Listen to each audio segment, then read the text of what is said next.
Hi, welcome back. So there are a lot of requests to explain around Azure Site Recovery in Azure Cloud. So today we are going to discuss about insights and what is the use of it on Azure Site Recovery and what is the benefit out of this service, right? So let's go inside the class. So whenever you think disaster recovery or business continuity plan, right? Then in Azure Cloud, ASR, Azure Site Recovery is one of the crucial parameters which you need to consider.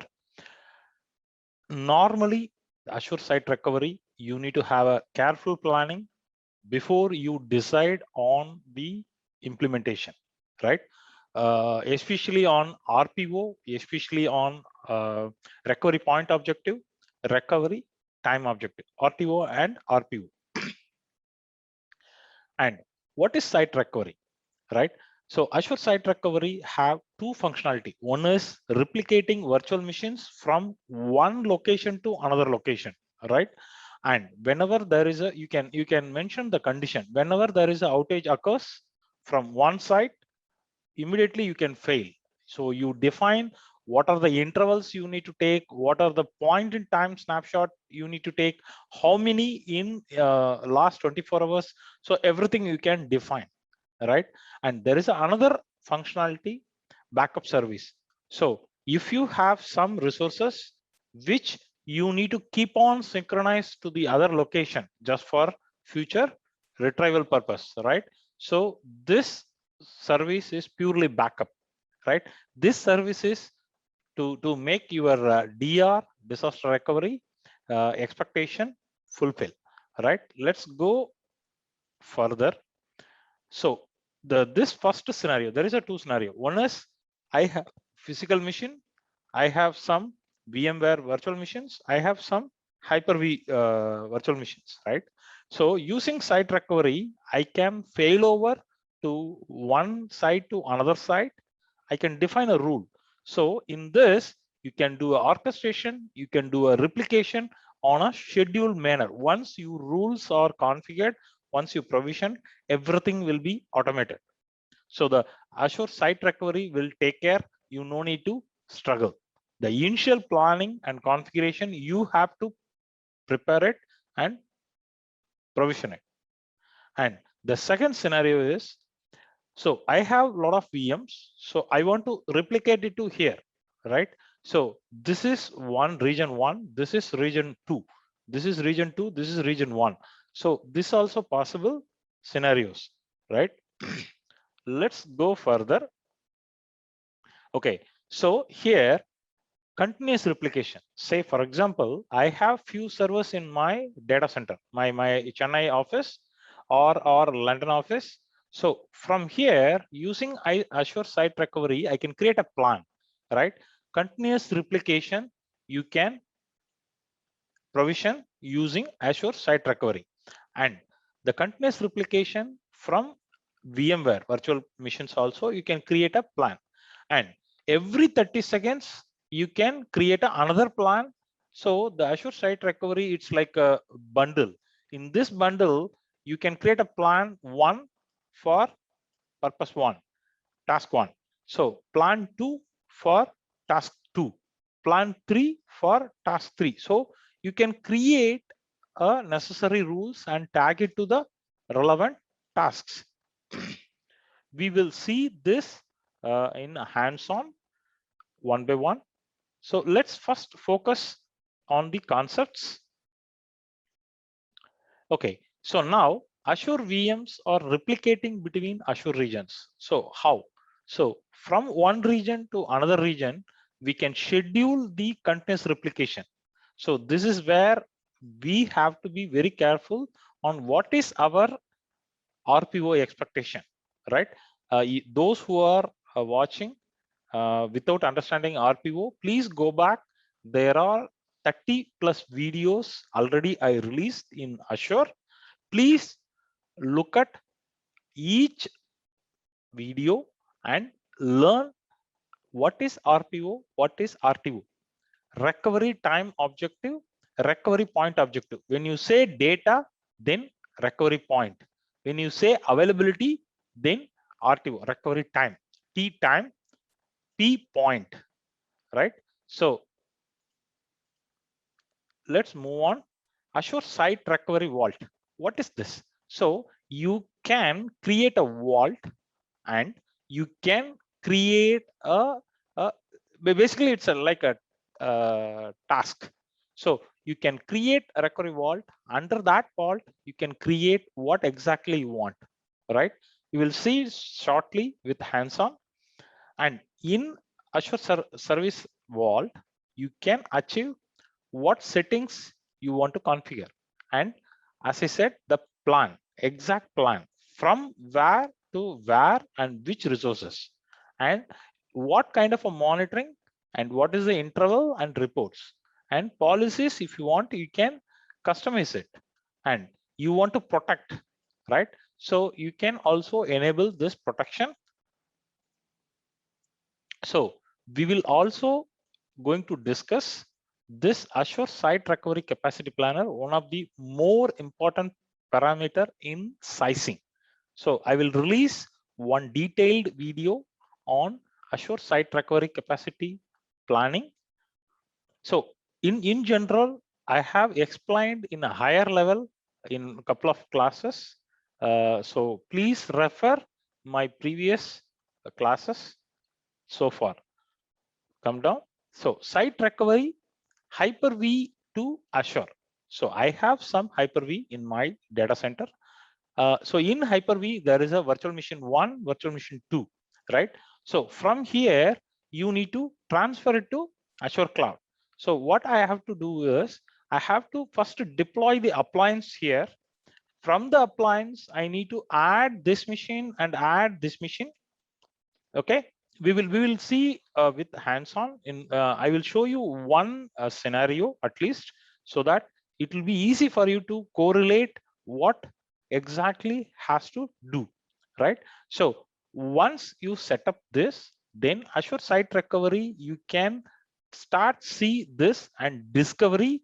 And once you initiated the replication, automatically it will start replicate. So basically, Azure Site Recovery is a service where you can define, okay, where my appliance is running, I can contact them, and via that appliance, I can reach, I can study what is the missions, what are the missions I can transfer, right?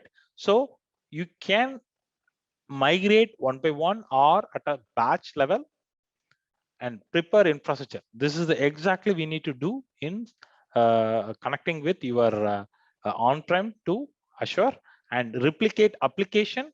You can configure it. And so once you selected, then you need to select what type of mission. Is it a Hyper-V or on-prem? So you need to select those parameter, and then you need to have declaration whether it is the system center VM managed to Hyper-V host or not, right? And enable replication is source, and you can connect your source location, and target location, of course, it's going to be Azure Cloud. And you need to create the plan, right? Which region you want to go for it, and which availability zone you want to go for it, right? And you can enable the replication. Once you given all this, then you can set up the frequency, right? So between regions, right? So the same way, go to Azure Site Recovery, create one Azure Site Recovery. From there, you can prepare the failover, right? For all you need to do is you need to have one first VM. So at least one VM, minimum one CPU, right? 1 GB RAM. If you want to do this hands-on in your trial account or your personal account, make sure go to Azure Cloud account. you create one CPU, minimum one CPU, 1 GB machine. Okay, you can install some web server, right? Better you go with some Linux machine and install some HTTPD and give some index.html. So from outside public IP, you can access. First, make sure you are getting that website, right? Because after failover, you will have this to make sure everything is working fine. So then what you have to do is you can go to Azure Site Recovery, which we are going to see it with the hands-on.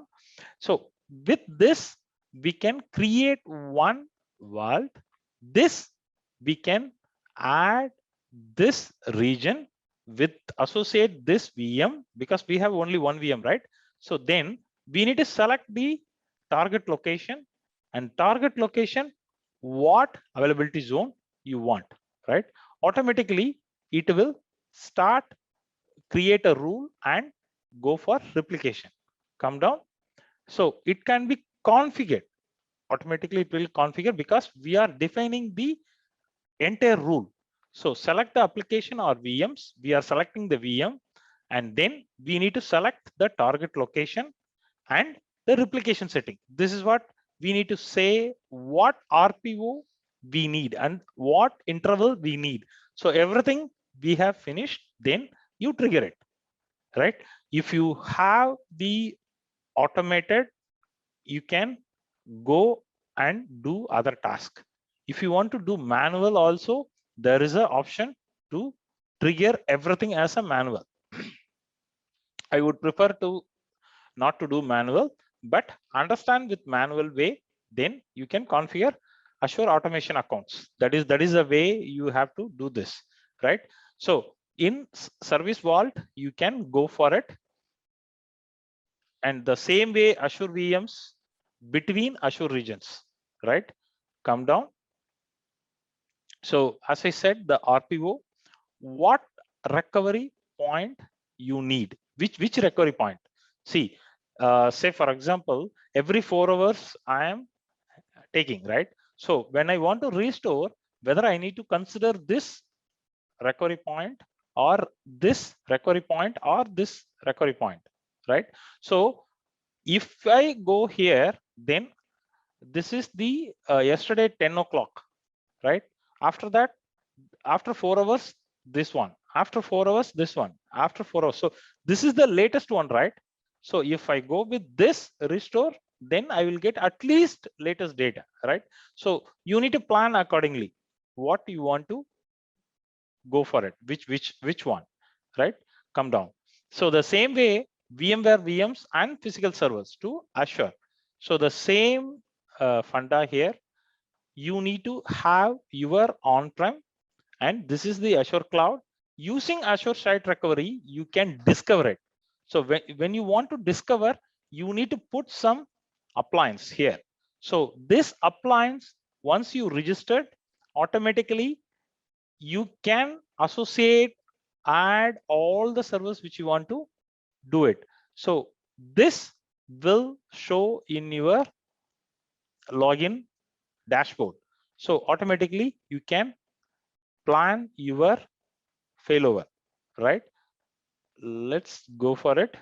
So this is what it's called as a process server, configuration server, mobility server. You have to choose some while configuring the appliance. If you go with the OVA appliance, everything will become, or you can take one Windows machine and you can even configure. There are predefined scripts are available.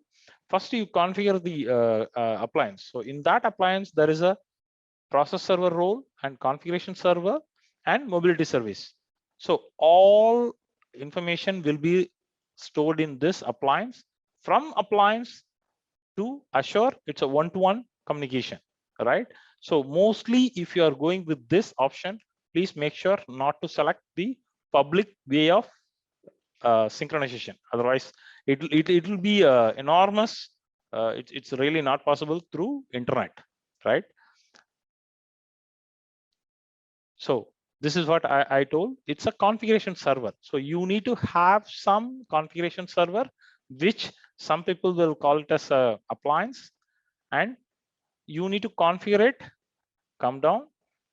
So better you can go with, as I said, the database. So if you go with the appliance, everything will be pre-installed.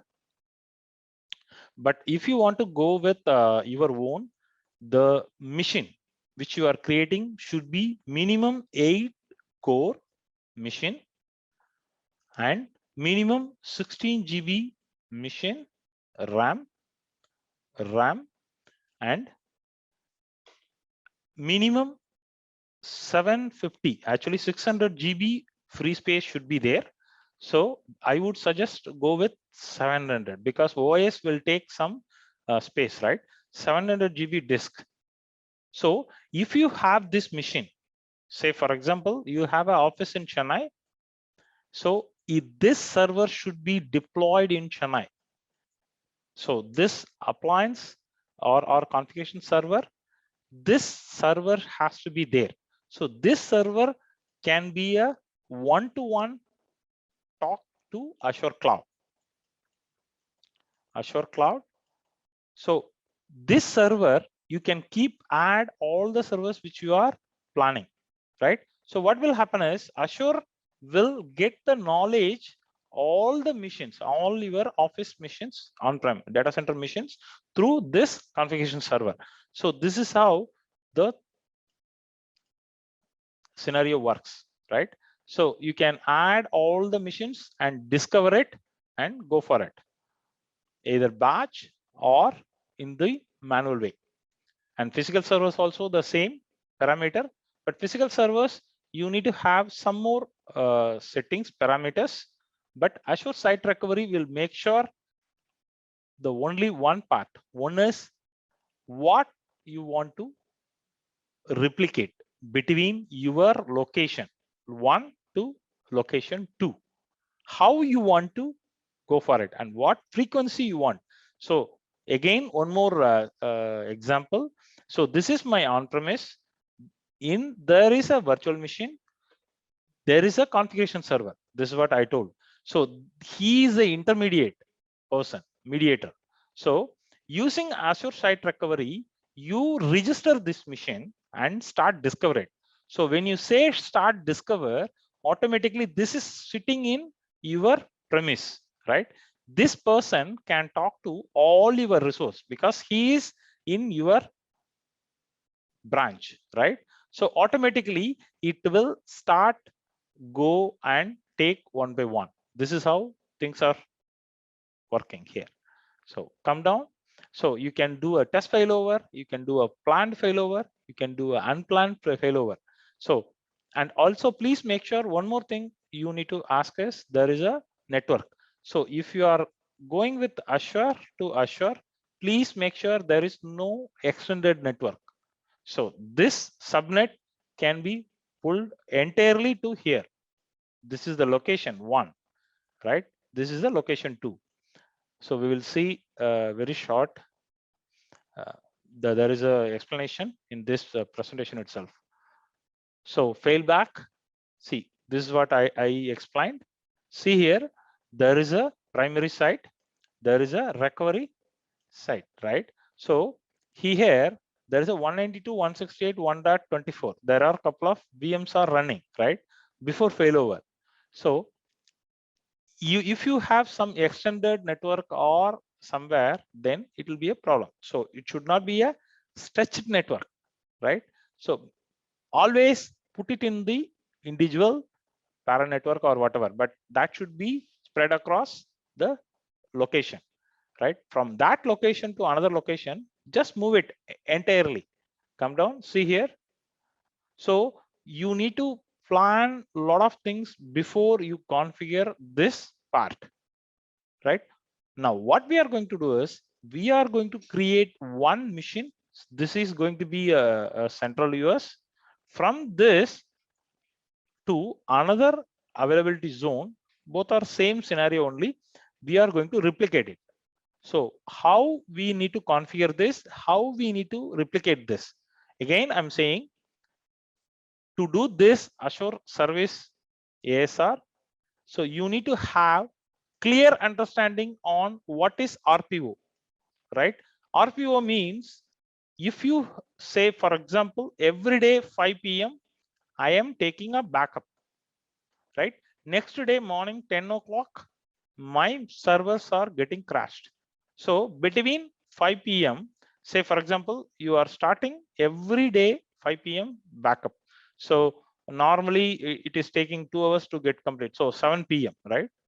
So up to 7 p.m. So from 7 p.m. to 10 a.m., the data is lost, right? So you go back to the customer agreement. They clearly said more than 4 hours, I cannot tolerate any data loss. So you need to have every 3 hours, depends on the data, depends on the backup window, right? So you need to schedule. There is a recovery plan. You need to create it. So these are all you need to have more clarity before you go and do a hands-on, right? Stay tuned. We will come up with more hands-on.